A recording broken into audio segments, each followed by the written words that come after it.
बाप और बेटी का रिश्ता क्यों अनमोल होता है।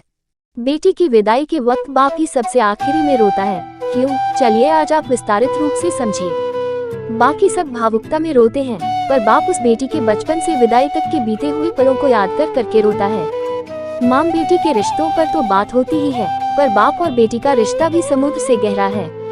हर बाप घर के बेटे को गाली देता है, धमकाता और मारता है, पर वही बाप अपनी बेटी की हर गलती को नकली दादागिरी दिखाते हुए नजरअंदाज कर देता है। बेटी ने कुछ मांगा तो एक बार डांट देता है, पर अगर बिटिया ने धीरे से भी कुछ मांगा तो बाप को सुनाई दे जाता है और जेब में रुपया हो या ना हो पर बेटी की इच्छा पूरी कर देता है। दुनिया उस बाप का सब कुछ लूट ले तो भी वो हार नहीं मानता, पर अपनी बेटी के आंख के आंसू देखकर खुद अंदर से बिखर जाए उसे बाप कहते हैं।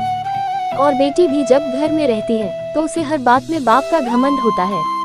किसी ने कुछ कहा नहीं कि वो बेटी तपाक से बोलती है, पापा को आने दे फिर बताती हूँ। बेटी घर में रहती तो माँ के आंचल में है, पर बेटी की हिम्मत उसका बाप रहता है। बेटी की जब शादी में विदाई होती है तब वो सबसे मिलकर रोती तो है, पर जैसे ही विदाई के वक्त कुर्सी समेटते बाप को देखती है, जाकर झूम जाती है और लिपट जाती है और ऐसे किसके पकड़ती है अपने बाप को जैसे माँ अपने बेटे को, क्योंकि उस बच्ची को पता है ये बाप ही है जिसके दम पर मैंने अपनी हर जिद पूरी की थी। खैर बाप खुद रोता भी है और बेटी की पीठ ठोककर फिर हिम्मत देता है कि बेटा 4 दिन बाद आ जाऊंगा तुझको लेने, और खुद जानबूझकर निकल जाता है किसी कोने में, और उस कोने में जाकर वो बाप कितना फूट फूट कर रोता है ये बात सिर्फ एक बेटी का बाप ही समझ सकता है। जब तक बाप जिंदा रहता है बेटी मायके में हक से आती है और घर में भी जिद कर लेती है, और कोई कुछ कहे तो डट के बोल देती है कि मेरे बाप का घर है। पर जैसे ही बाप मरता है और बेटी आती है तो वो इतनी चीत्कार करके रोती है कि सारे रिश्तेदार समझ जाते हैं कि बेटी आ गई है, और वो बेटी उस दिन अपनी हिम्मत हार जाती है, क्योंकि उस दिन उसका बाप ही नहीं उसकी वो हिम्मत भी मर जाती है।